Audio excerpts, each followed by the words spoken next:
ప్రాముఖ్యమైనటువంటి వర్తమాన సమయము మన హృదయాల్ని, మన యొక్క అంతరంగాల్ని, మన యొక్క శరీర స్థితిని, దేహపు స్థితిని, మనసుని, అంతరంగాన్ని సమస్తమును కూడా సిద్ధపరచుకుని దైవికమైన మాటలు దైవికంగా ఆలకించటానికి సిద్ధపడదామండి.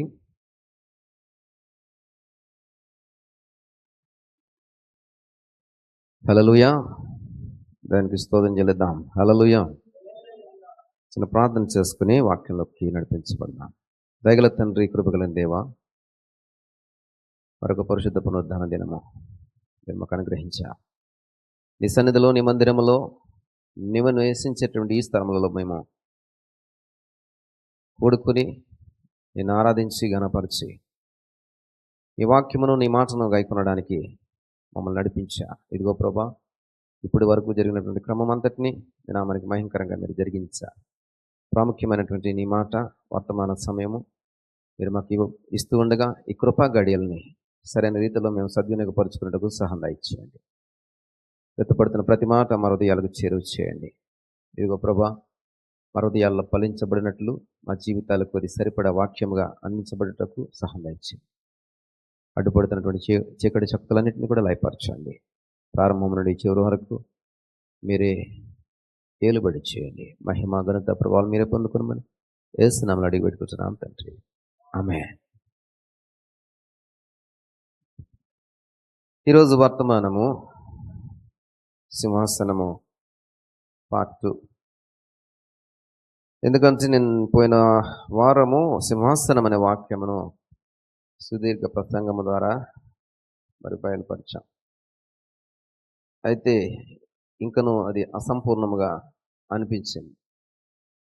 అసంపూర్ణంగా అనిపించిన తర్వాత దాన్ని సంపూర్ణము చేయవలసిన బాధ్యత ఉంది. కాబట్టి మరి ప్రేరేపణ కలిగి సింహాసనం పార్ట్ 2 అనేటువంటి ఈ వర్తమానాన్ని దేవుని యొక్క ప్రేరేపణ బట్టి మేము ముందుకు తీసుకుని వస్తున్నాం. ఇది నా ప్రేరేపణ కాదు, పూర్తిగా దైవికమైనటువంటి ప్రేరేపణ. దీనికి రెండవ భాగం ఉందా లేదా మీకు తెలియదు. ఒకవేళ ఉన్నా చెప్పకపోయినా మీరు అడిగేది లేదు. అయితే పూర్తిగా మీకు అందించాలనే ఉద్దేశంతో వాక్యం సిద్ధపరుస్తున్నామంటే అది పూర్తిగా దేవుని యొక్క ప్రేరేపణ. కాబట్టి చక్కనైన రీతిలో వాక్యాన్ని వినడానికి మన హృదయాల్ని చక్కగా సిద్ధపరచుకుందాం. దావీదు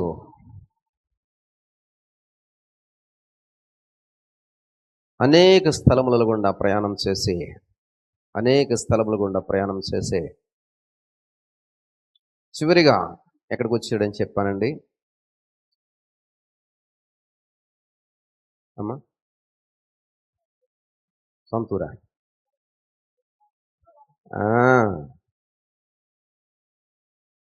సిక్లగుకు వచ్చాడు.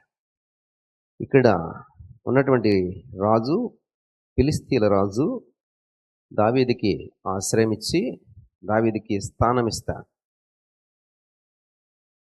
కొన్ని రోజులైన తర్వాత దావీదు అడుగుతాడు, నేను ఉండడానికి, నా జనాంగం అంతా కూడా ఉండడానికి నాకు ఒక స్పెషల్గా ఒక ప్రాంతం ఇయ్యమని అడిగినప్పుడు ఈ ఆకీషు అనేటువంటి రాజు దావీదుకి ఆ ఊరిని ఇస్తాడు. ఆ ఊరి పేరేటండి సిక్లగు అనేటువంటి గ్రామము. 1వ సమూయేలు గ్రంథము 27వ అధ్యాయం 6వ వచనంలో ఈ మాట రికార్డ్ చేయబడింది. ఇక్కడ సిక్లగు అంటే మాటకు అర్థం ఏమని చెప్పాను తెలుసా మీకు? గట్టిగా చెప్పండి, వినబడేలాగా. అంటే మీరు చెప్పేసుకుంటారు అనుకుంటున్నారు అంటే నేను అట్లా చెప్పను. సమృద్ధిగా, వెరీ గుడ్, బాగా ఫాలో అవుతున్నారు. మీకు చాక్లెట్లు ఇక్కడ పెట్టండి, నెక్స్ట్ నుంచి చాక్లెట్ ఇస్తాను మీకు. హల్లెలూయా. చక్కగా చిన్నపిల్లల మాదిరి ఫాలో అవుతున్నారు. అలాగే ఫాలో అవ్వాలి.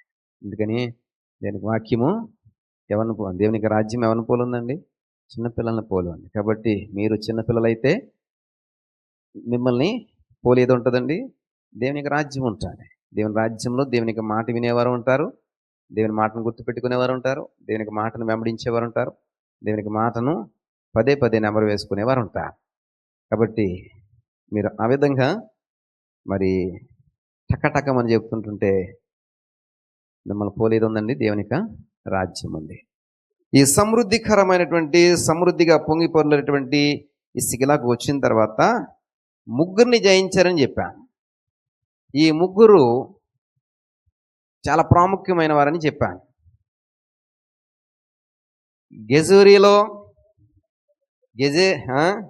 గెజూరీయులు, గెజేరీయులు, అమేలేకీలు.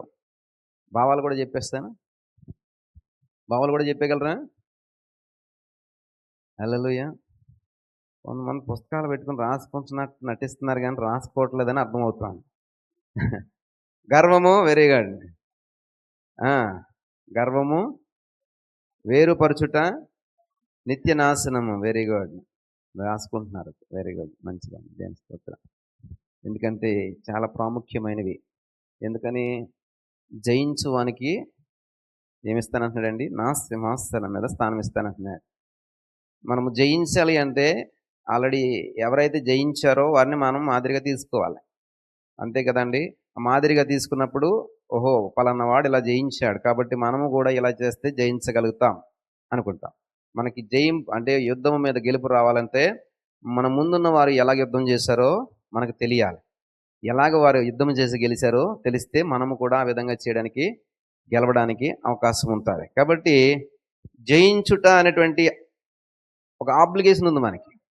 ఎవరు పడితే వాళ్ళకి సింహాసనం ఇవ్వబడతాం. ఇక్కడికి వచ్చిన వాళ్ళందరికీ సింహాసనం ఇవ్వబడుతుందని అనుకోకండి. వాక్యం చెప్తా, దాన్ని బట్టి డిక్లరైజ్, దాన్ని బట్టి మీరు సింహాసనం ఉందా లేదో తెలిసిపోతుంది. కాబట్టి మూడింటిని గెలిచి దావీదు ఏం చేశాడండి? సింహాసనం వైపుకి అడుగులేస్తున్నాడు. ఇదే సమయంలో సింహాసనం మీద ఎవరున్నారు? సౌలు ఉన్నాడు. మరి సౌలు ఉంటూ ఉండగా దావీదుకి సింహాసనం దక్కడు కుదురుతుందండి? కుదరదు. కాబట్టి ఇప్పుడు సౌలు ఏమవ్వాలా? సింహాసనం నుండి దిగిపోవాలి. దిగిపోమంటే సౌలేను ఒప్పుకుంటున్నాడా? ఒప్పుకోవట్లేదు. పైగా తరుముతున్నాడు, పైగా చంపేద్దాం అనుకుంటున్నాడు, పైగా పగబట్టేశాడు, పైగా మరి దైవజనుడు వస్తే దైవజనుడి యొక్క మాటను కూడా పట్టించుకోలేనటువంటి ఇదిలో ఉండిపోయాడు. ఎవరు? సౌలు. చివరికి దేవుని యొక్క దర్శనం అతనికి రాలేనటువంటి పరిస్థితి వచ్చేసింది. దేవుని యొక్క దర్శనం అతనికి రాలేనటువంటి పరిస్థితి వచ్చేసింది. ఇక దేవుడే మాట్లాడతలేదు, దేవుడే చెప్పట్లేదు కాబట్టి మనం ఇంకెవరిని ఆశ్రయిద్దాం అనుకున్నాడు? కర్ణ పిశాచి మంత్రస్థానులను చెల్లంగితనం చేసే వాళ్ళని ఆశ్రయిద్దాం అనుకున్నాడు. ఈ బాబు వారిని ముందే తరిమేశాడు. రాజ్యంలో మీరు ఉండడానికి వీల్లేదని తరిమేసినటువంటి మంత్రస్థానుల దగ్గరికి మళ్ళా పోయి వారిని ఆశ్రయించినటువంటి రాజుగా సౌలు. అంటే తన యొక్క స్థితిని ఎక్కడా కూడా మార్చుకుందామనే ప్రయత్నం చేయట్లేదు. కాబట్టి అతడు ఈ సింహాసనమును విడిచిపెట్టేద్దామనే ఆలోచన అతనికి ఉండదు. కాబట్టి ప్రియ సహోదరుడు, సహోదరి, ఇలాంటి క్రమంలో ఫిలిష్తీయులు ఇజ్రాయెల్ మీద యుద్ధానికి బయలుదేరారు. యుద్ధంలో సౌలుని వారు తరుముతూ ఉన్నారు. ఈ క్రమంలో సౌలు ఇంకా ఓడిపోయే పరిస్థితి వచ్చింది, చనిపోవాల్సిన పరిస్థితి వచ్చింది, ఫిలిష్తీయులకి అంటే సరెండర్ అవ్వాల్సినటువంటి పరిస్థితి వచ్చింది. అలాంటి సమయంలో వాళ్ళ చేతిలో చావడం కంటే కూడా నన్ను ఆత్మహత్య చేసుకుంటే బెటర్ అనుకుని తన ఆయుధాలు మోసేవాడితో చెప్తాడు, ఎట్టిన నన్ను చంపేమని అంటాడు. అంటే అతడు చంపడానికి ఇష్టపడకపోతే సౌలే తన యొక్క కత్తిని తీసుకుని ఆత్మహత్య చేసుకుని చచ్చిపోతాడు. సౌలు మరణము ఎలా ముగిసిందండి? ఆత్మహత్య రూపంలో ముగిసింది. దావీదు ఎన్నిసార్లు సౌలు దొరికినా సౌలుని ఏమీ చేయలేదు. దేవుడే చూసుకుంటాడని చెప్పాడు. దేవుడే చూసుకుంటాడు.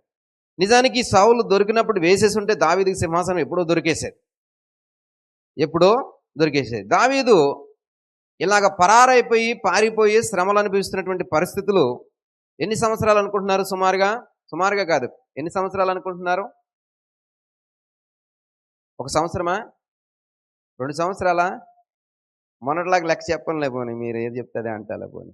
మొన్న చెప్పి మీ అన్నీ కాదని చెప్పి 20 చెప్పాను కదా, అందుకని మేమేం చెప్పినా మీరు కాదంటారు అని చెప్పి నోరులు తిరగట్లేదు అనుకుంటున్నాను. ఎన్ని సంవత్సరాలు?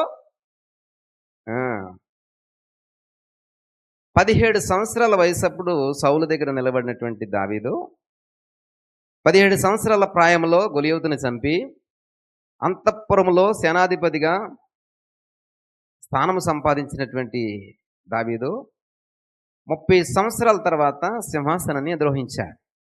ఇప్పుడు చెప్పండి, 13 సంవత్సరాల, ఇప్పుడు లెక్క మాకు మీరు బ్యాంక్ పీఓస్కి వెళ్తే బాగా రాస్తారు ఆన్సర్లు. మీరు అందరు బ్యాంక్ పీఓస్ అవ్వాల్సిన వాళ్ళు. ఏది క్లూస్ అన్ని ఇచ్చేది చెప్తారన్నమాట.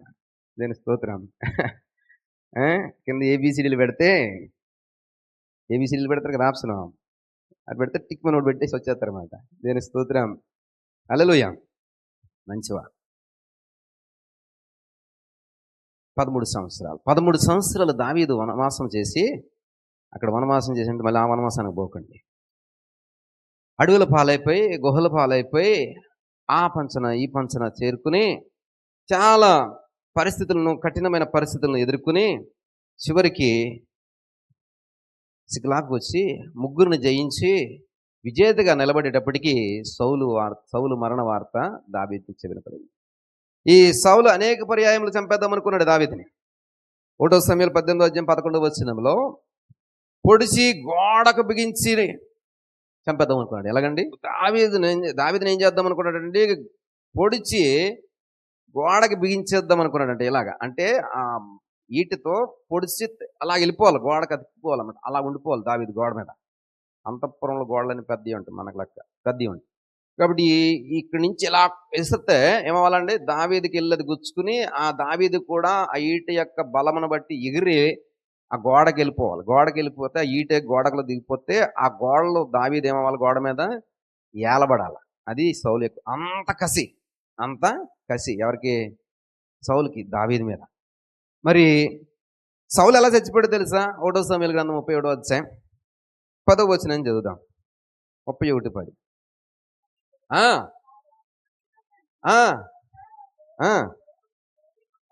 అతని యొక్క ఆయుధములన్నింటినీ కూడా ఒక అన్య దేవత యొక్క గుడిలో పడేశారు. ఎవరిది యొక్క ఆయుధములో? సౌలు యొక్క. అతను ఎప్పుడైతే ఆత్మహత్య చేసుకున్నాడో సౌలు ఇక్కడ చచ్చాడని చెప్పి నిర్ధారణ చేసుకున్న తర్వాత ఫిలిస్తీయులు వచ్చి ఆ సౌలు యొక్క దేహం అంతటినీ కూడా ఏం చేశారంటే 8వ నుండి చదివి తల్లి ఒకసారి, ఇంకెందుకు కన్ఫ్యూజ్.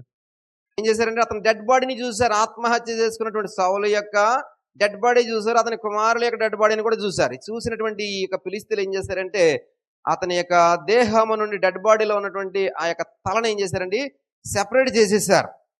ఆ తర్వాత ఆ యొక్క ఆయుధాలన్నిటిని తీసుకెళ్లి ఆ యొక్క దేవత గుడిలో పెట్టారు. ఇప్పుడు ఈ మొండెమును తీసుకుపోయి ఎక్కడ పెట్టారంటండి? 10వ వచనం చివరి భాగంలో, అతని మొండెమును బెత్తాన పట్టణపు గోడకు తగిలించరే. అంటే సేమ్ దావీదుని ఎలా చంపుదాం అనుకున్నారో అలాగే సౌలు చంపబడ్డాడు. అర్థమవుతుందండి? సౌలుని ఏం చేద్దాం అనుకోండి, ఈటెసిరి పొడిచి గోడకు బిగిద్దాం అనుకున్నాడు. ఇప్పుడు మొండెము ఎవరి మొండె మేలబడుతుందండి గోడ మీద? సౌలు యొక్క మొండె మేలబడుతుంది. ఇది సౌలు యొక్క మరణ సన్నివేశం. ఇక్కడి నుంచి దావీదు సౌలు మరణించాడని వార్త విన్న తర్వాత అక్కడ ఉన్నటువంటి ప్రజలందరూ కూడా దావీదుని తీసుకొచ్చి మొదట యూదా దేశం మీద రాజుగా నియమించుకున్నారు. యూదా దేశపు సింహాసనం మీద. ప్రియ సహోదరుడా సహోదరి, ఈ యూదా దేశపు సింహాసనం మీద దావీదు సింహాసనము ఏర్పరచబడింది. యూదా దేశంలో దావీదు సింహాసనము ఏర్పరచబడింది. ఎలాగండి? ఇన్ని శ్రమలు, ఇన్ని ఇబ్బందులు, ఇన్ని శోధనలు, 1 కాదు 2 కాదు 13 సంవత్సరాలు. క్రీస్తు పూర్వము 3000 సంవత్సరాల క్రితము ఈ యొక్క జరిగినటువంటి సందర్భము. ఎన్ని సంవత్సరాలండి? క్రీస్తు పూర్వము ఈనాటికి అంటే ఈ కాలానికి ఎన్ని సంవత్సరాల క్రితం జరిగిందండి? ఇది 3000 సంవత్సరాల క్రితము. అంటే క్రీస్తు పుట్టి ఎన్ని సంవత్సరాలు అయిందండి అమ్మ? 3000 2000 క్రీస్తు పుట్టే అమ్మా 2000 సుమారుగా 25 కదా, 2000 అనుకోండి రమారమి. ఇది పక్క. అక్కడి నుంచి ఇంకో 1000 సంవత్సరాలు వెనక్కి వెళ్ళండి. క్రీస్తు ముందు ఒక 1000 సంవత్సరాల క్రితం దావీదు బ్రతికాడు, సమూయేలు బ్రతికాడు, ఆ కాలంలో సమూయేలు బ్రతికాడు, ఆ కాలంలో సౌలు బ్రతికాడు, ఆ కాలంలో దావీదు బ్రతికాడు. అంటే క్రీస్తు పూర్వం 1000 సంవత్సరాలు, నేటికి ఎన్ని సంవత్సరాలు అండి? 3000 సంవత్సరాలు. ఇప్పుడు ఈ యూదా దేశం మీద దావీదు సింహాసనం ఉంటుందని ఈ ప్రవచనము ఎప్పుడు వచ్చిందో తెలుసా మీకు? ఎప్పుడు వచ్చిందో తెలుసా? ఆది కాండంలో పోవాలి. ఆది కాండంలోకి వెళ్తే ఈ ప్రవచనం కనబడుతుంది. అంటే దావీదు దగ్గర నుండి మళ్ళా యాకోబు దగ్గరికి పోవాలి. దీనికి ఎంత వ్యత్యాసం మళ్ళా? యాకోబుకి దావీదుకి సుమారు ఎన్ని సంవత్సరాల వ్యత్యాసము? ఇవన్నీ వాక్యం చెప్పుకుని పండి అంటారా? సుమారు 1600 సంవత్సరాలు. ఎన్ని సంవత్సరాలండి? 1600 సంవత్సరాలు. అంటే నేటికి ఎన్ని సంవత్సరాలు ఈ ప్రవచనం వచ్చి?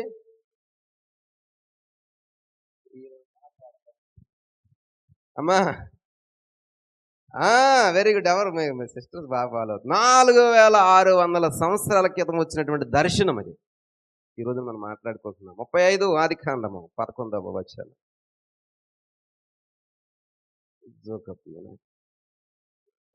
మరియు దేవుడు సర్వశక్తి గల దేవుడును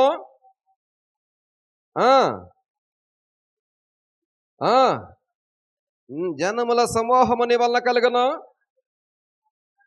ఎస్, రాజులు నీ గర్భవాసమున పుట్టెదరు. ఎవరికి చెప్తున్నాడండి ఈ మాట? మళ్ళీ క్వశ్చన్ మార్కుల వెంబడించంటారు ఆయన. యాకోబుకి ఇవ్వబడుతున్నటువంటి దర్శనం ఇది. యాకోబుకి ఇవ్వబడుతున్న దర్శనం ఏమిటంటే, నీ గర్భము నుండి ఎవరు వస్తారండి? రాజులు పుడతారు. 49 ఆది కాండము 8 నుండి 10 వచనాలు మనం చూసినట్లయితే, యూదా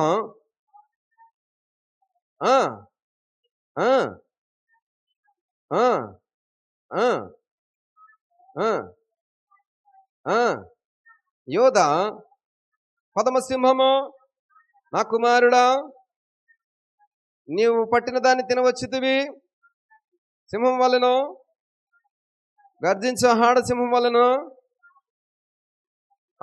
అతని కాళ్ళ మధ్యన యోధ శీలోహు వచ్చే వరకు చదవండి. 10వ వచనం. శీలోహు వచ్చే వరకు యోధా యొద్ద నుండి దండము తొలగదు, అతని కాళ్ళ మధ్య నుండి రాజదండము తొలగదు, ప్రజలు అతనికి విధేయులై. శీలోహు వచ్చే వరకు యోధా యొద్ద నుండి ఏం దొరకదంటండి? దండము తొలగదట, అతని కాళ్ళ మధ్య నుండి రాజదండము తొలగదంట, ప్రజలు అతనికి విధేయులు ఉంటారట. ఇది ఎవరి కోసం చెప్పబడుతున్నటువంటి ప్రవచనము లేదా ఆశీర్వాద వచనం అండి?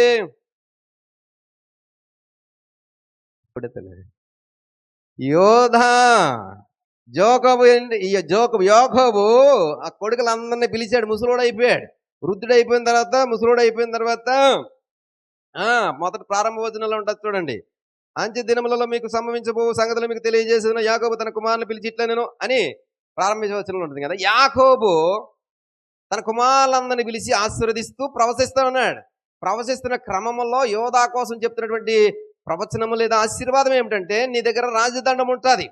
ఆ రాజదండము నీ కాళ్ళ మధ్య నుండి తొలగిపోదు. కాళ్ళ మధ్య నుండి తొలగిపోవడం అంటే, ఈ కాళ్ళ మధ్య నుండి అలాగా అది ఎప్పుడు కూడా తీసివేయబడదంట. ఎక్కడికి వచ్చే వరకు అంటే, శీలోహు వచ్చే వరకు. శీలోహు అంటే ద సీడ్, విత్తనము వచ్చేటంత వరకు, విత్తనం ఉండేటంత వరకు కూడా రాజదండము తీసివేయబడదట. హల్లెలూయా. The seed. శీలోహు అంటే ద సీడ్, విత్తనము వచ్చేటంత వరకు. ఎవరు ఆ విత్తనము? ఇప్పుడు దావీదు యోధా గోత్రం నుండి వచ్చినటువంటి విత్తనం. ఇప్పుడు ఈ దావీదు సింహాసనాన్ని ఏర్పరిచాడు. ఎలాగ కాదు ప్రియ సహోదర సహోదరి, అనేక శ్రమలను జయించి తట్టుకుని నిలబడి, మనకెందుకులే గొర్రెలు కాసుకుందాం అనేటువంటి ఆలోచన అనువంతా కూడా అతన్ని మనలోనికి రానివ్వకుండా పరిగెడుతూ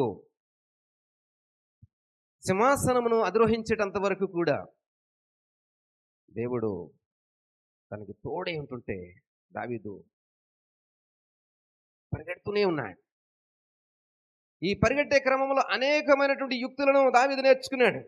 అందుకనే సౌలు అంటాడు ఏమిటంటే, దావీదు మహాయుక్తిగా నడుచుకుంటూ ఉన్నాడని. 1వ సమూయేలు గ్రంథం 23వ వచనం 22వ వచనంలో ఉంటుంది. 23, 22 1వ సమూయేలు గ్రంథం.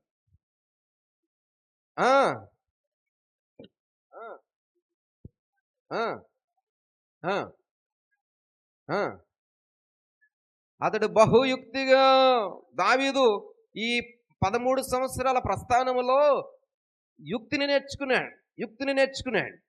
ఈ యుక్తి తన యొక్క పరిపాలనకి, తన యొక్క రాజ్య పరిపాలనకి, తన ప్రజల యొక్క పరిపాలనకి ఎంతో అవసరం.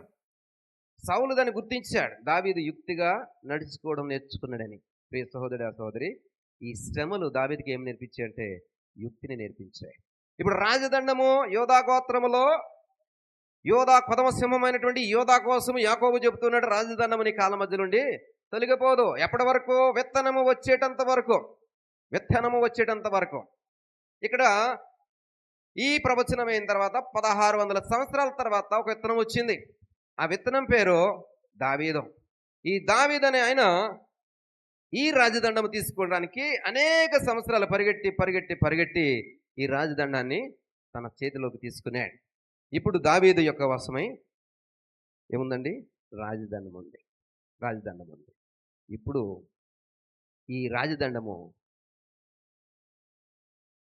ఆయన చేతిలో ఉంటే ప్రయోజనం లేదు. ఎందుకని? దావీదు కాలం అయిపోయింది. దావీదు పరలోకంలో కూడా లేడు. దావీదు పరలోకంలో కూడా లేడు. అర్థమవుతుందా? నీకోసము సీట్ వేయడానికి, నీకోసం సింహాసనం ఇవ్వడానికి ఆయన పరలోకంలో కూడా లేడు. దావీదు 34వ అధ్యాయం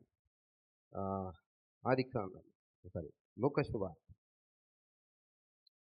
3వ అధ్యాయం అనుకుంటా. దావీదు పరలోకమునకు ఎక్కిపోలేదు. అయితే అమ్మా అతడిట్లా నేను నీ శత్రువులను పాదపీఠముగా ఉంచుటంత వరకు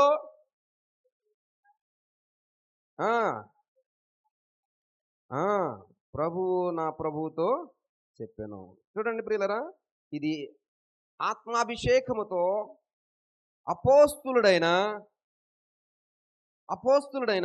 పేతురు వారు ప్రవచిస్తున్నటువంటి ప్రవచనం ఇది. ఏంటి ప్రవచనము అంటే దావీదు ఎక్కడికి పోలేదటండి? పరలోకంలోకి పోలేదు. కాబట్టి నన్ను ఈ రాజదండమును పట్టుకుని పరలోకము తీసుకెళ్ళగలిగే శక్తి దావీదుకు ఉందా అండి? లేనేలేదు. ప్రియ సహోదరుడు, సహోదరి, గమనించండి. మర్మాలు కొంచెము మీకు ఇబ్బందిగా ఉంటాయి, కానీ గమనిస్తే మంచిగా ఉంటారు. దావీదు పరలోకంలోకి పోలేదు. ఎవరైతే పోగలరో వాడే మనల్ని తీసుకెళ్తాడు. పోలేని వాడు ఎట్లా తీసుకెళ్ళగలుగుతాడు? పరలోకంలోకి వెళ్ళడము దావీదుకు తెలియదు. మరి పరలోకంలోకి వెళ్ళేవాడు మనకు కావాలి. అర్థమవుతుందండి మీకు? పరలోకంలోకి వెళ్ళేవాడు. ఇప్పుడు అందరూ క్రైస్తవం ఎందుకు తీసుకుంటున్నారు? అమ్మా, బంగారము, డబ్బులు, ఉద్యోగాలు, తలనొప్పి, చీవుడి అంటే జలుపు పోద్దని, తలపోటు పోద్దని, దీనికోసమా తీసుకునేది? ఇది అసలు దీనికన్నా మంచి భోగభాగ్యాలు ఇచ్చేటటువంటి దేవుళ్ళు ఉన్నారు లోకంలో. చెప్పమంటారా? కొండే ఎందుకు ముడుపు గట్టి చెల్లిస్తే బోలను ఇచ్చేస్తాడు. కాబట్టి ఈ భోగభాగ్యాల కోసం వచ్చేదానికైతే క్రీస్తు అవసరం లేదు. మామూలుగా చాలామంది బ్రతుకుతున్నారు. క్రైస్తవులు కాని వాళ్ళు కోటేశ్వర్లు ఉన్నారు, లక్షాధికారులు, జమీందారులు ఉన్నారు. కానీ క్రైస్తవుడు అయ్యేవాడికి కావాల్సింది ఏంటంటే, క్రైస్తవుడిగా వచ్చింది దేనికోసం అంటే మన మరణమునకు ముగింపు ఉండకూడదు. మన మరణానికి ముగింపు ఉండకూడదు. భౌతిక మరణానికి ముగింపు ఉండకూడదు. అంటే తర్వాత కూడా బ్రతకాలి, తర్వాత కూడా జీవించాలి, తర్వాత కూడా మనము మన జీవాన్ని కాపాడుకోవాలి. అదే క్రీస్తులో ఉన్నటువంటి మర్మం, అదే క్రీస్తులో ఉన్నటువంటి సత్యము, అదే క్రీస్తులో ఉన్నటువంటి సువార్త. కాబట్టి ప్రియ సహోదరి, కాబట్టి పరలోకములకు తీసుకుపోయేటువంటి వాడు మనకు కావాలి. ఇక్కడ దావీదు తన సింహాసనం స్థాపించుకున్నాడు, రాజదండమును తన చేతిలోకి తీసుకున్నాడు. ఈ దావీదు సింహాసనము మరి 40 సంవత్సరాలు దిగ్విజయంగా వెలిగింది. ఈ 40 సంవత్సరాల తర్వాత తన యొక్క వారసుడు వచ్చాడు. వారసుడి పేరు సొలొమోను. ఈ సొలొమోను కూడా 40 సంవత్సరాలు పరిపాలన చేశాడు. అయితే సొలొమోను కొడుకు వస్తే ఇప్పుడు రాజ్యం ఏమైపోయిందంటే 2గా చీలిపోయింది. గోత్రాలు 2గా చీలిపోయినాయి. ఎందుకని?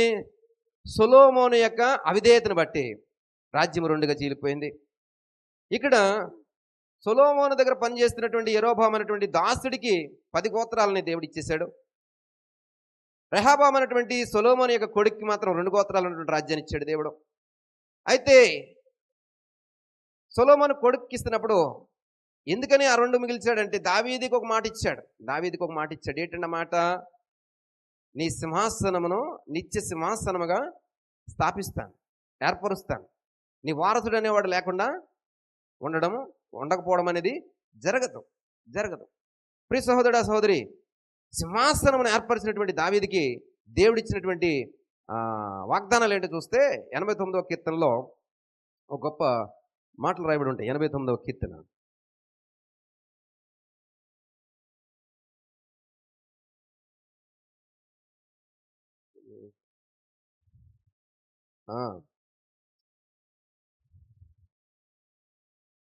వెరీ గుడ్ అండి.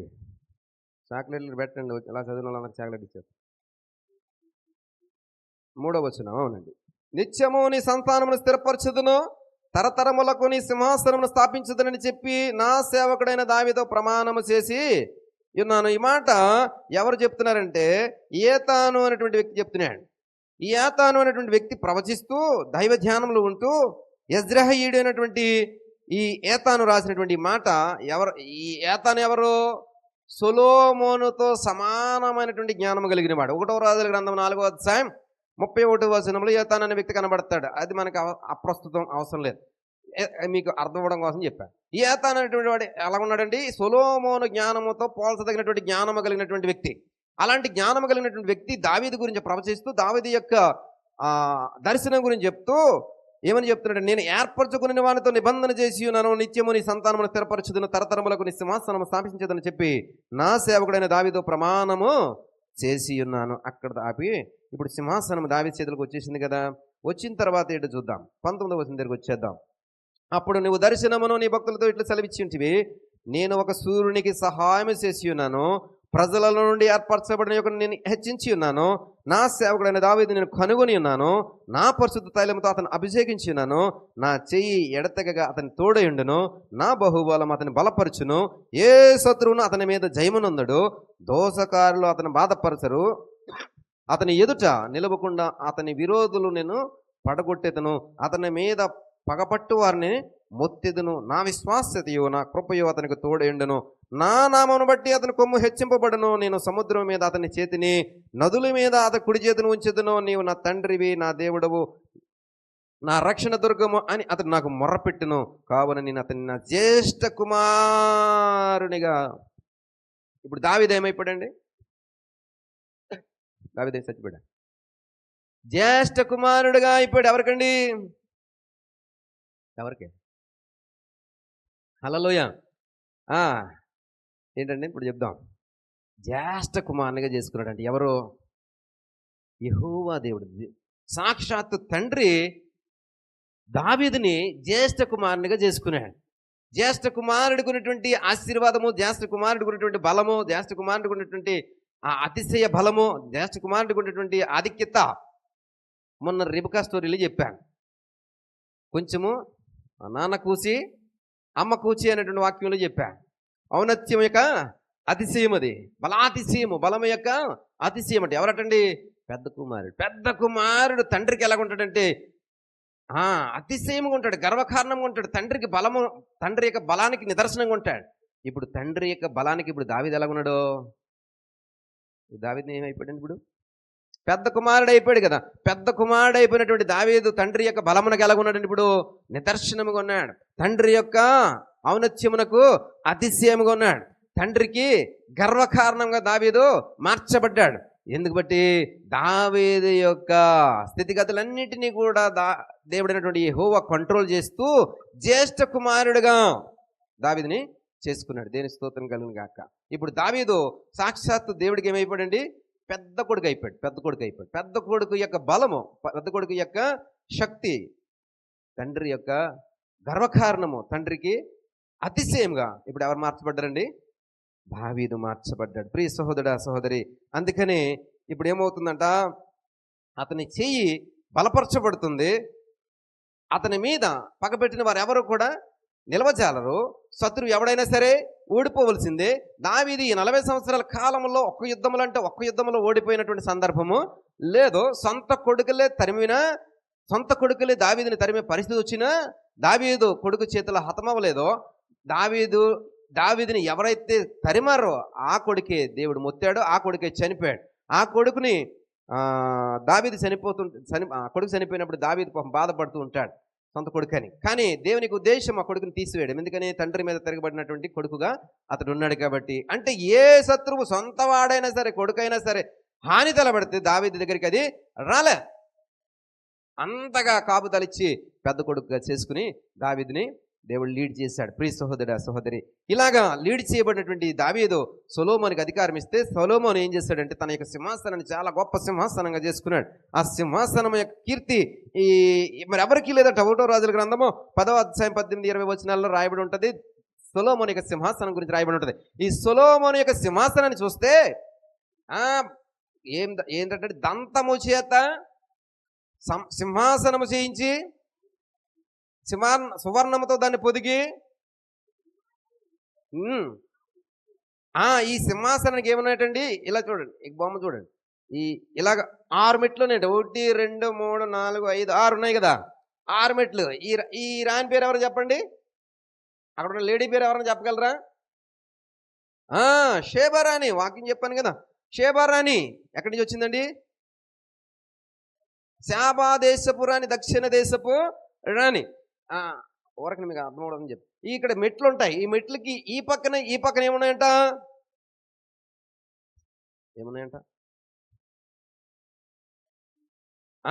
6 మెట్లు కదా.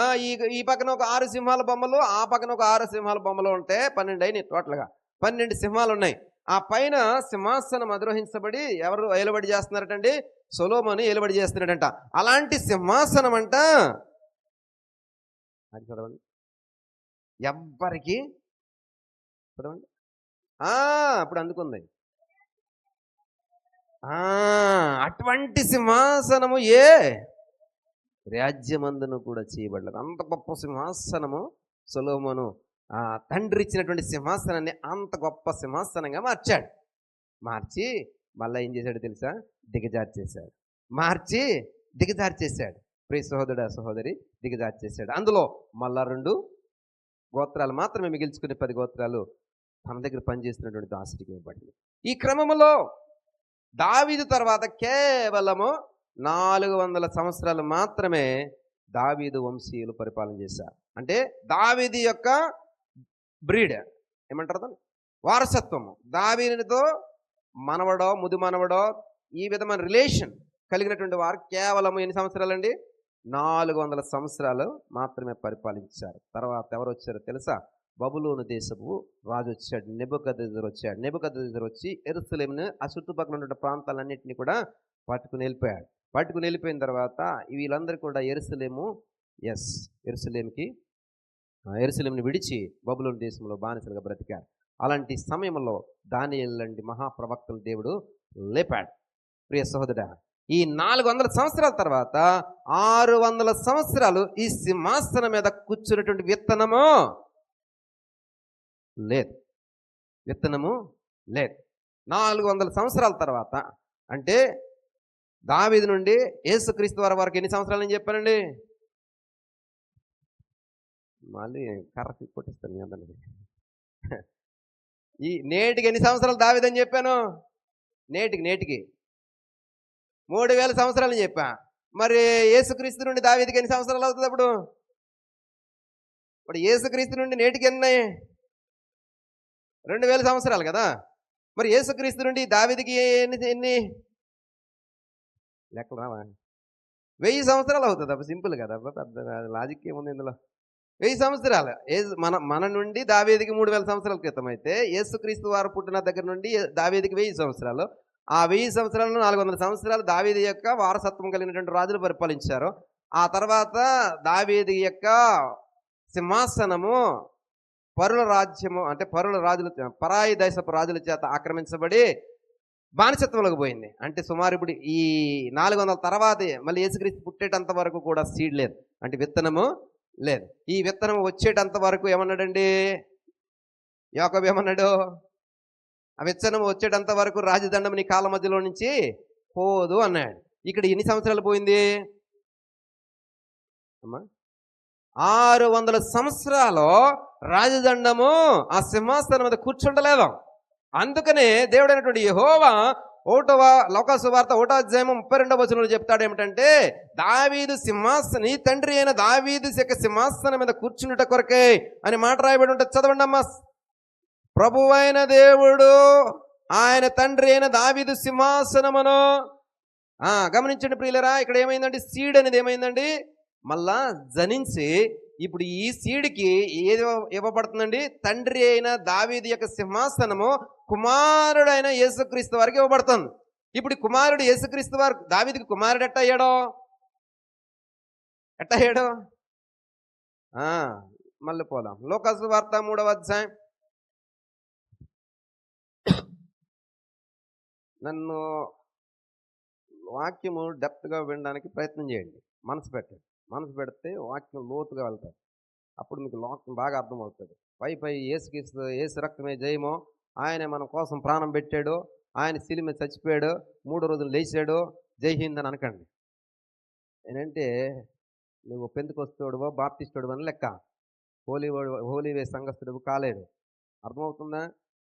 అలాగంటే ఎవరు అండి, పెంతెకొస్తేవాడివో బాప్టిస్టుడివో లూథరనుడివో హోలీవే సంఘస్థుడు అవలేవు.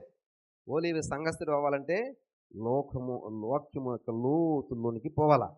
వాక్యం యొక్క లోతుల్లోనికి పోతే నీవు వెంబడిస్తున్నటువంటి దేవుడు ఎలాంటి వాడో నీకు అర్థమవుతుంది, ఎలాంటి దైవత్వాన్ని నువ్వు కలిగి ఉన్నావో అర్థమవుతుంది, ఎలాంటి శక్తివంతుడు నువ్వు దేవుడిగా కలిగి ఉన్నావో, పూజిస్తున్నావో, ఆరాధిస్తున్నావో తెలుస్తుంది.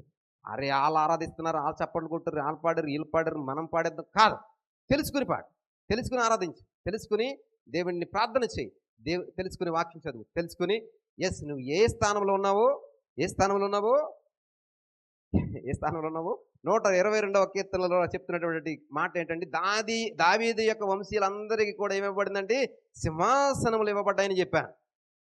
సింహాసనములు ఇవ్వబడ్డాయని చెప్పా అంటే దావీదు వంశీయులుగా పిలువబడుతున్నటువంటి వారందరికీ కూడా దేవుని యొక్క మందిరంలో ఏమున్నాయండి, సింహాసనములు స్థిరపరచబడ్డాయి. మరి ఈ సింహాసనం దగ్గరకు వచ్చినటువంటి నీవు ఏం చేయాలండి, ఈ సింహాసనం నీకు ఎలాగొచ్చిందో తెలుసుకోవాలా లేదా, ఈ సింహాసనం నీకు ఎలాగ ఇవ్వబడిందో తెలుసుకోవాలా లేదా, ఊరకు వచ్చి కూర్చుందామా, తెలుసుకునే ప్రయత్నం చేస్తే దావీదు యొక్క కుమారుడిగా యేసుక్రీస్తు వారు ఎలా నిర్ధారణ చేయబడుతున్నారో చూస్తే 23వ వచనం, యేసు బోధింప మొదలుపెట్టినప్పుడు ఆయన దాదాపు 30 ఏండ్ల ఈడుగలవాడు. ఆయన యేసోపు కుమారుడని, మళ్ళీ చదువుతున్నాను, యేసోపు కుమారుడని అంటే ఒక డిక్లరేషన్ ఏంటండి, యేసోపు కుమారుడు ఎవరు, యేసుక్రీస్తు వారు అనేటువంటి డిక్లరేషన్ అక్కడ ఇస్తూ ఉన్నాడు. ఆ తర్వాత యోసేపు ఎవరికి పుట్టాడు, హేలీకి పుట్టాడు. హేలీ ఎవరికి పుట్టాడు, మత్తదికి పుట్టాడు. మత్తది ఎవరికి పుట్టాడు, లేవికి పుట్టాడు. లేవి ఎవరికి పుట్టాడు, మెల్కీకి పుట్టాడు. మెల్కీకి ఎవరికి పుట్టాడు, ఎన్నాకి పుట్టాడు. ఎన్న ఎవరికి పుట్టాడు, యేసోపుకి పుట్టాడు. యేసోపు ఎవరికి పుట్టాడు, మత్తతీయకు పుట్టాడు. అలాగొచ్చేస్తే 32 దగ్గర వచ్చేయండి. దావీదు యెస్సయి ఒబేదుకు, ఒబేదు బోయాజుకు, బోయాజు సల్మానుకు, సల్మాను అలాగొచ్చేస్తే చివరి వచనం ఆదాము. అర్థమైపోయింది పాటికి మీకు. ఆదాము ఎక్కడి నుంచి వచ్చిందండి, ఇది యోసేపు యేసుక్రీస్తు వారి యొక్క కుమారుడు అని డిక్లరేషన్ అయిపోయిన తర్వాత యోసేపు ఎవరికి పుట్టాడు, అతను ఎవరికి పుట్టాడు అని చెప్తే దావీదు ఎవరికి పుట్టాడో తెలుస్తుంది. దావీదు ఎట్టా పుట్టాడో తెలిస్తే అలాగా దావీదు నుంచి మట్ట అట్ట వెళ్తే ఎక్కడికి వెళ్ళిపోయామండి, దేవుని కుమారుడైన ఆదాము దగ్గరికి వెళ్ళిపోయాం. దేవుని స్తోత్రం. మన వంశవాళి మనకు తెలుస్తుందా, మా ఇంటి పేరు ఈరులు అని అనుకుంటే ఈరులు కాదు, మా వంశవాళి ఇది. అర్థమవుతుందా? ఆదాము దగ్గర నుండి ఎట్టా వచ్చింది మా వంశవాళి. ప్రియ సహోదరి, అవి శాఖలుగా విస్తరించబడి దాన్ని ఇంకొక స్టోరీ చెప్తాను, ఇంకొక వాక్యం చెప్తాను. వచ్చాం ఇప్పుడు నిజదేవుడైనటువంటి యేసుక్రీస్తు వారి తిరిగి వచ్చాం. ఇప్పుడు ఈ సింహాసనము ఎవరికి ఇవ్వాలటండి, ఒక సీడ్కి ఇవ్వాలి. 600 సంవత్సరాల తర్వాత ఒక సీడ్, ఒక విత్తనము ఈ భూమి మీదకి వచ్చింది. ప్రియ సహోదరుడా, వచ్చినటువంటి విత్తనము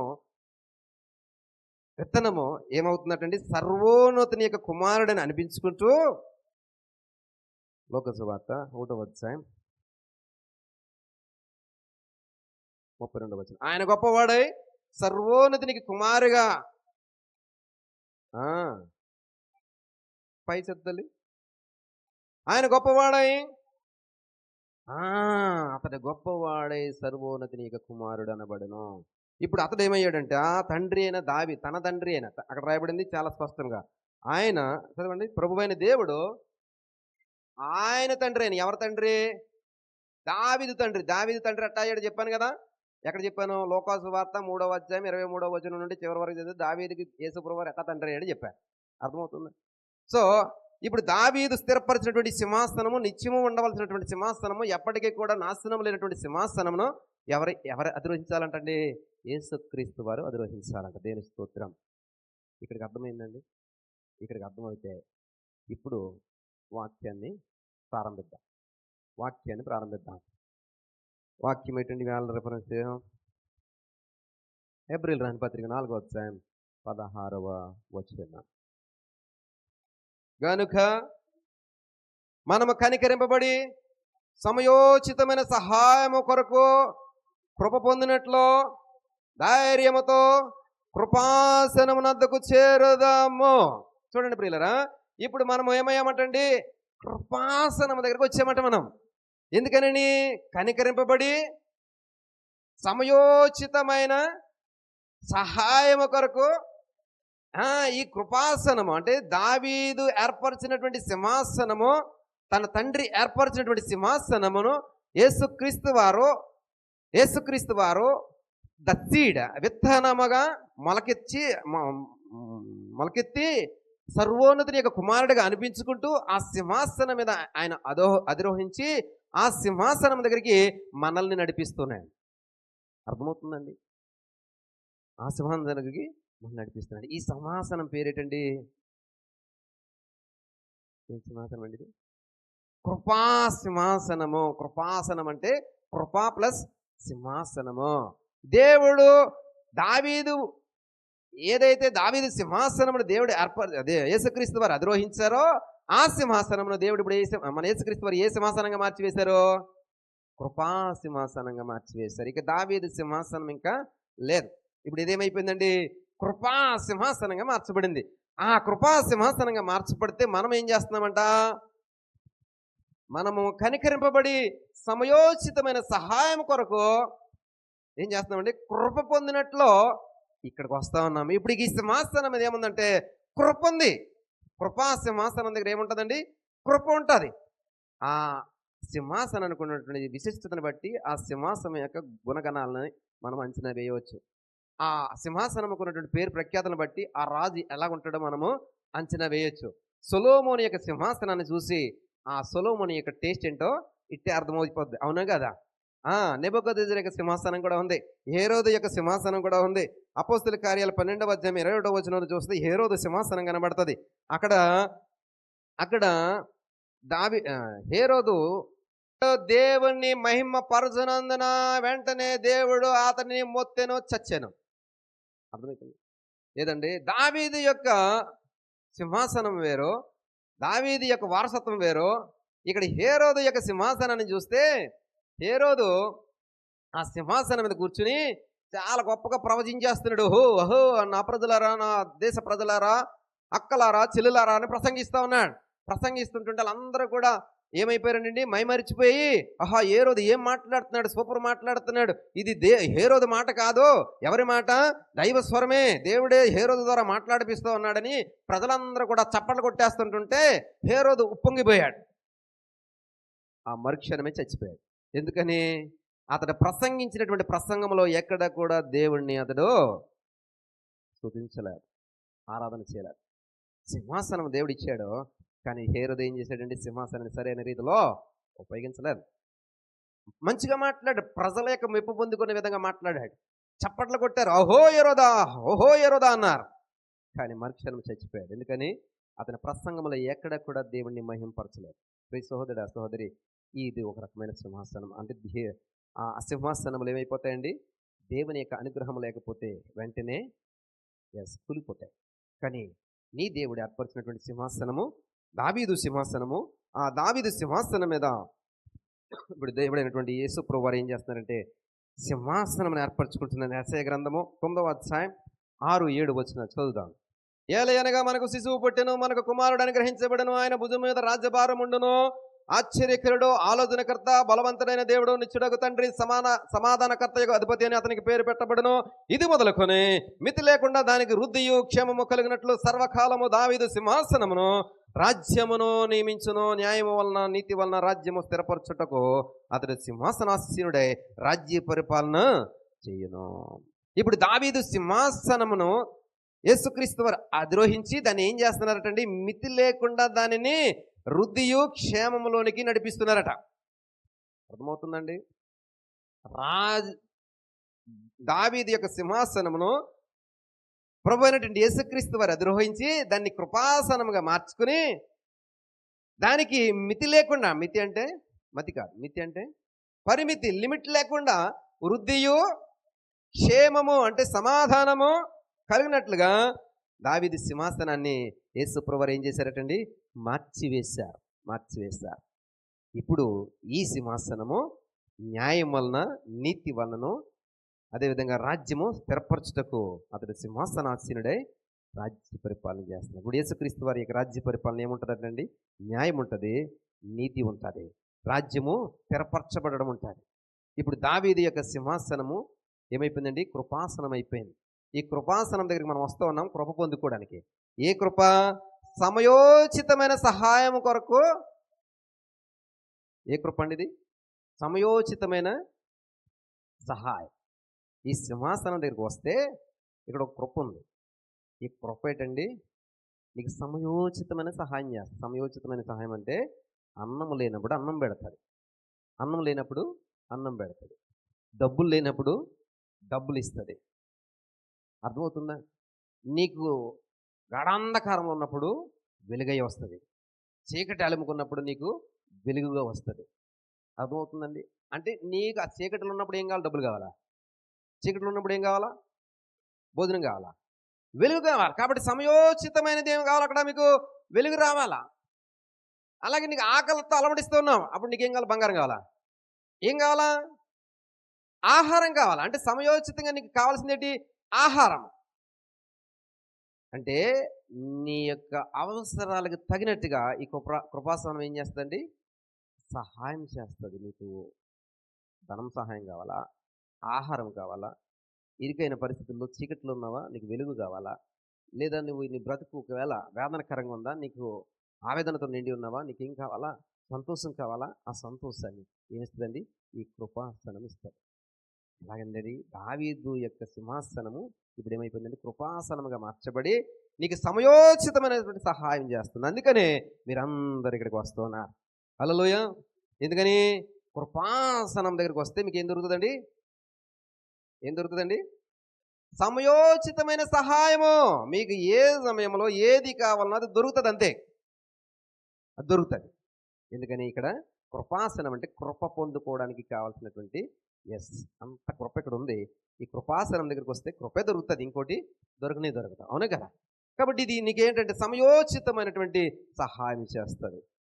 ప్రియ సహోదరుడా, సహోదరి, మరి దేవుని యొక్క సింహాసనం మీదకి ఎవరిని పిలుస్తానన్నాడండి?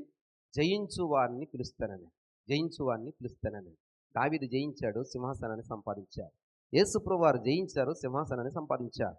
మనము కూడా జయించగలిగితే మనకి కూడా ఆ సింహాసనం మీద స్థానం ఉంటుంది. ప్రియ సహోదరుడా, సహోదరి, ఈ లోకమంతా కూడా పునర్జన్మలోకి వెళ్తుంది. పునర్జన్మ అంటే వినండి అన్నమాట. ఈ లోకమంతా కూడా ఎక్కడికి వెళ్తుందండి? పునర్జన్మ ఉందా క్రైస్తవుడికి? ఉందా లేదా? చెప్పాలి.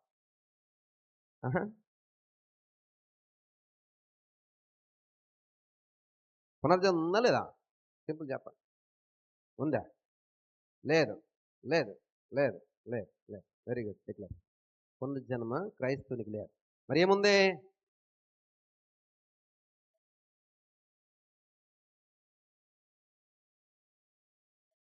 పునరుద్ధానం. దానికి ఇంకో మంచి పేరు చెప్తారు. పునరుద్ధానం నుండి ఎక్కడికి వెళ్తాం? ఎవర్ లాస్టింగ్, నిత్య జీవం. క్రైస్తవుడికి ఏముందండి? నిత్య జీవం. కానీ లోకానికి ఏముందో తెలుసా? పునర్జన్మ ఉంది. చదువుతానంటే నా ముఖం వైపు అలా తెల్ల ముఖం వైపు చూస్తే ఆన్సర్ దొరకదు. మత్తయి సువార్త 19వ అధ్యాయం 28వ వచనం. ప్రపంచ పునర్జన్మనందు మనిషి కుమారుడు తన మహిమ గల సింహాసనం మీద ఆసీనుడై ఉండినప్పుడు అక్కడ ఏం కనబడుతుందండి? పునర్జన్మ. ప్రపంచపు అంటే లోకమంతటికి ఏముందో తెలుసా? పునర్జన్మ ఉంది. అంటే ఈ భూమి మళ్ళా నూతన సృష్టిగా ఏర్పరచబడుతుంది. ఈ విశ్వము మళ్ళా నూతన సృష్టిగా ఏర్పరచబడుతుంది. ఈ సూర్యుడు మళ్ళా నూతనంగా ఏర్పరచబడతాడు. ఈ చంద్రుడు మళ్ళా నూతనంగా ఏర్పరచబడతాడు. ఇక్కడ ఉన్నటువంటి గ్రహాలు మళ్ళా నూతనంగా ఏర్పరచబడతాయి. నక్షత్రాలు మళ్ళా నూతనంగా ఏర్పరచబడతాయి. ఈ సృష్టిలో ఉన్నటువంటి చెట్టు చేమ సమస్తము కూడా, ప్రకృతి అంతా కూడా మళ్ళా నూతనముగా ఏర్పరచబడుతుంది. అంటే ప్రపంచానికి ఏముందండి? పునర్జన్మ ఉంది.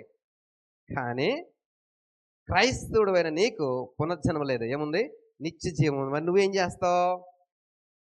చేస్తావు అంటే ఈ పునర్జన్మ అంటే సృష్టికి పునర్జన్మ జరుగుతూ ఉంటుంటే నువ్వు ఎక్కడ ఉంటావో తెలుసా? మహిమా సింహాసనం దగ్గర ఉంటావట. ఎక్కడ ఉంటావండి? మహిమా సింహాసనం ఎవరున్నారు? అదే అధ్యాయం అక్కడ రాయబడింది.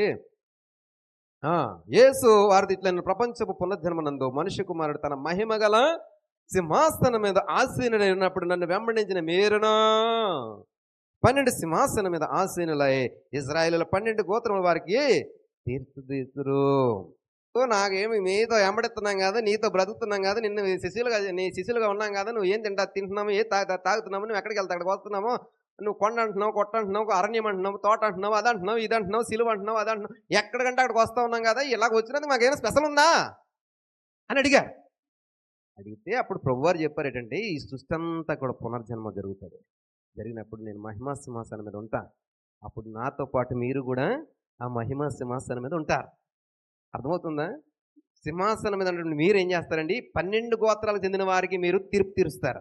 ఇజ్రాయేల్ జనాంగమంతటికి కూడా మీరు తీర్పు తీరుస్తారు. ఎవరండి వీరు? వెంబడించినటువంటి శిష్యులు.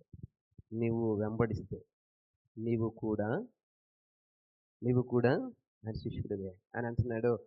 నా శిలువ ఎత్తుకుని నన్ను వెంబడించుడే. నన్ను వెంబడించిన వాడు అందరూ కూడా ఆయన శిష్యులే. నీకున్న ప్రత్యేకత ఏమిటో తెలుసా?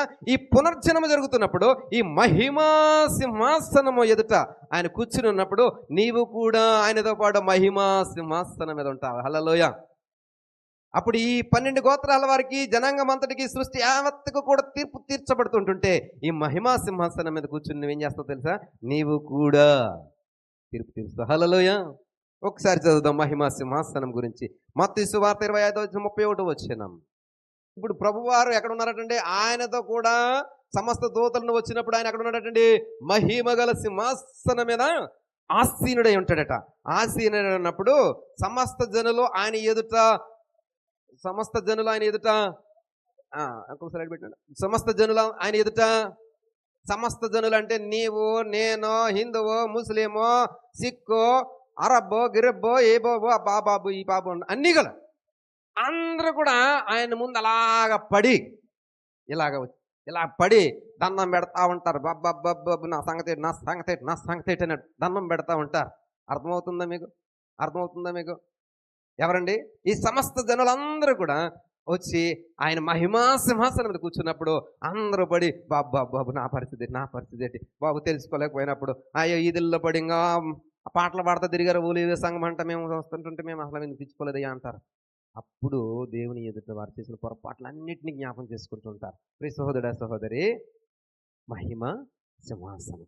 ఈ మహిమా సింహాసనం మీద కూర్చున్నప్పుడు ఏం జరుగుతుందని చెప్పాను? మొదట ప్రపంచపు పునర్జన్మ జరుగుతుంది.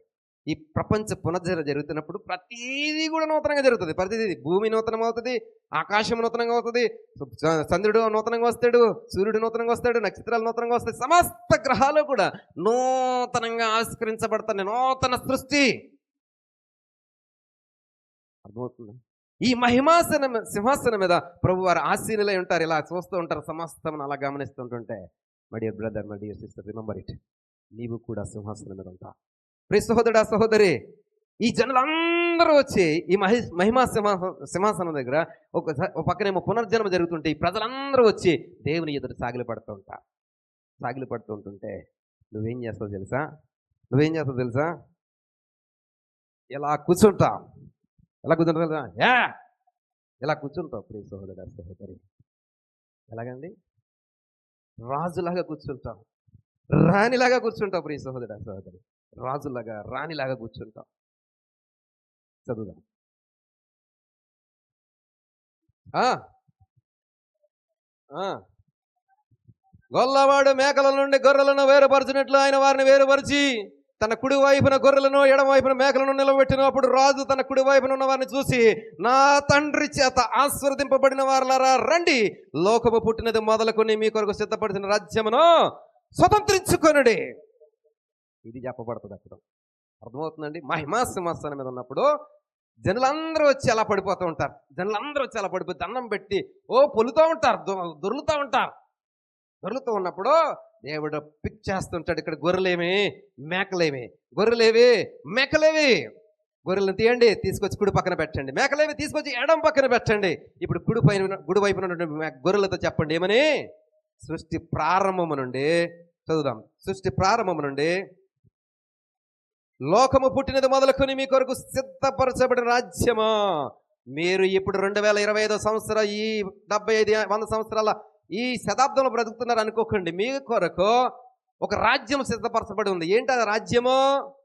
సృష్టి ప్రారంభము నుండి ఇప్పటి వరకు మీ కొరకు ఒక రాజ్యం స్థాపించబడింది.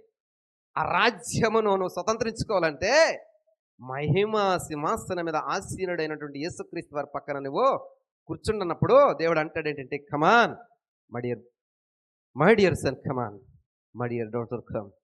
నీ కొరకు ఒక రాజ్యాన్ని సిద్ధపరిచాను. నువ్వు నన్ను వెంబడించావు కాబట్టి నీకు ఒక రాజ్యాన్ని నేను సిద్ధపరిచాను. కమాన్, హ్యాండ్ ఓవర్ ఇట్. నీకు ఈ రాజ్యాన్ని నీకు ఇచ్చేస్తున్నాను. కాబట్టి దీన్ని ఏం చేయమంటాడు? తీసుకో, దీన్ని పరిపాలించు, దీన్ని పరిపాలించు. కమాన్, సింహాసనం అధిరోహించు, సింహాసనాన్ని అధిరోహించు. అప్పుడు నువ్వేం చేయాలా? కిరీటం ధరించుకుని మహిమా సింహాసనం ఎదుటి నువ్వు ఎలా నడుస్తావు తెలుసా? టీవీగా నడుస్తావు. ఇలా నడుస్తావు. ప్రియ సహోదరా, దేనికో తెలుసా? నీ కోసం ఏర్పరచబడిన ఒక రాజ్యం ఉంది. అది ఎప్పటి నుంచి సిద్ధపరుస్తున్నాడు తెలుసా? నో ఎప్పుడండి? భూమిని ఆది కాండంలో పోతే ఆదియందు సమస్తముని ఏర్పరిచాడు. చూడండి, అక్కడ నుంచి ప్రారంభించబడింది. నీకంటూ ఒక రాజ్యం ఉండాలని.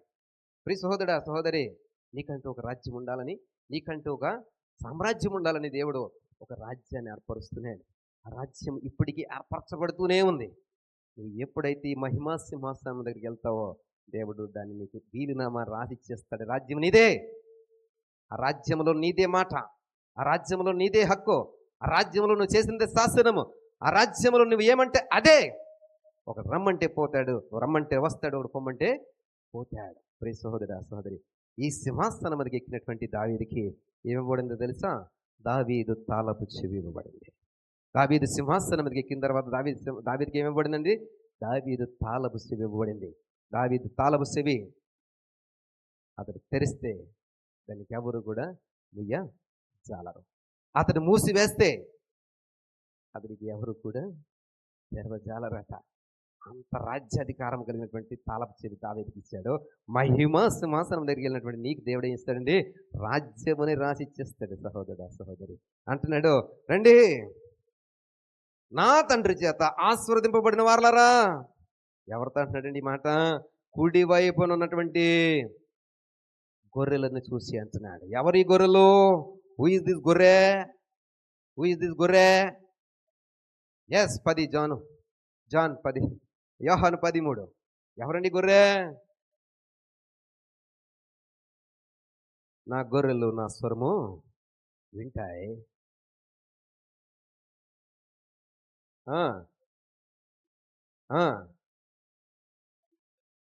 తన సొంత గొర్రెలను పేరు పెట్టి పిలిచి వాటిని వెలుపలికి నడిపించును. హూ ఇస్ దిస్ గొర్రె?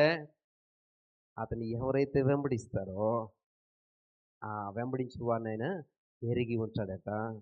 రెండోది, ఇన్ని కోట్ల మంది జనాభాలో ఇప్పుడు ఎంతమంది అమ్మా? ప్రపంచ జనాభా ఎంతమంది అమ్మా? 800 కోట్లు. మన భారతదేశ జనాభా ఎంతమ్మా? కొన్ని మీకు ఎంతమంది పిల్లలు తెలుసా?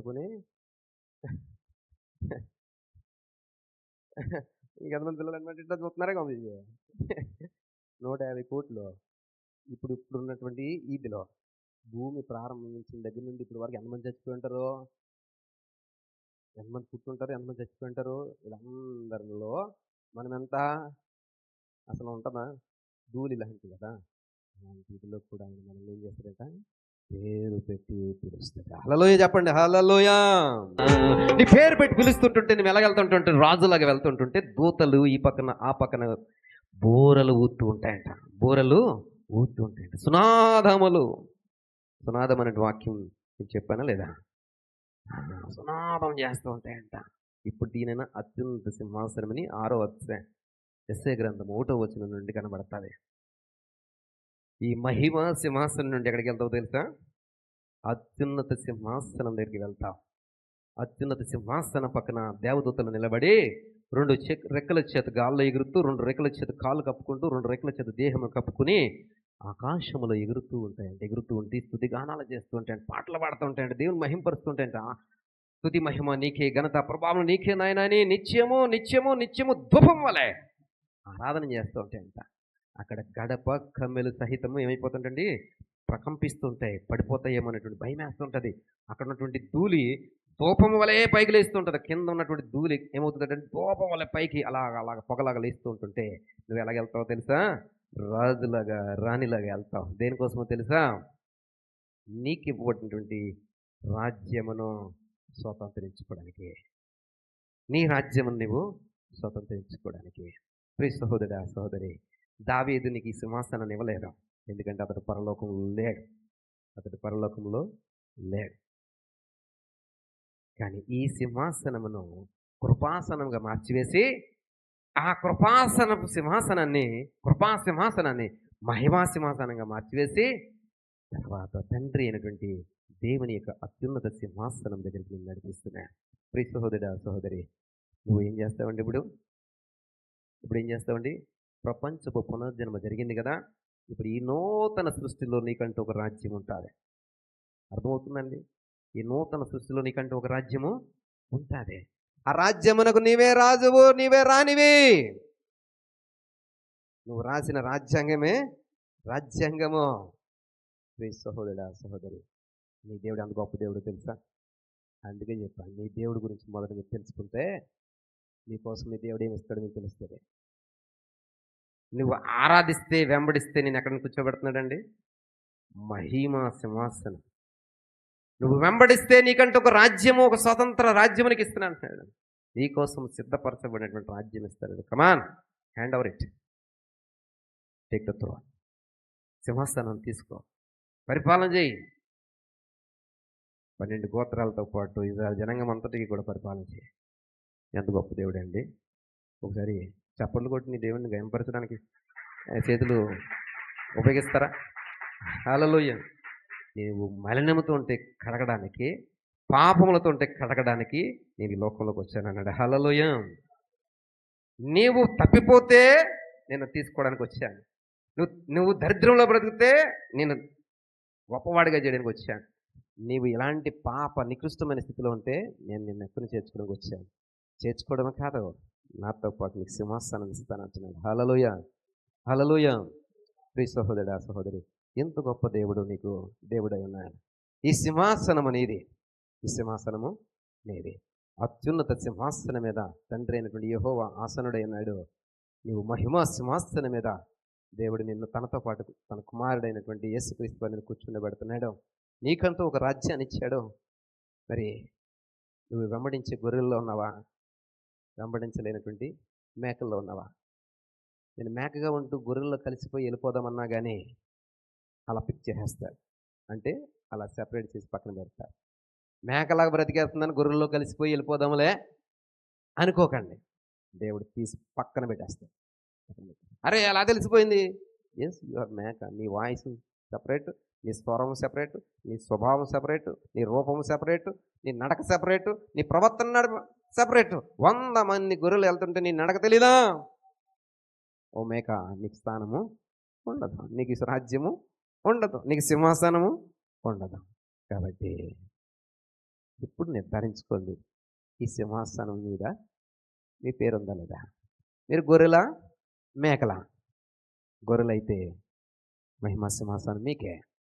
లోకము యొక్క పునర్జన్మ జరుగుతున్నప్పుడు ఆ సృష్టి యావత్తు నేను కన్నులారా చూస్తా, కన్నులారా చూస్తా, కన్నులారా చూస్తా.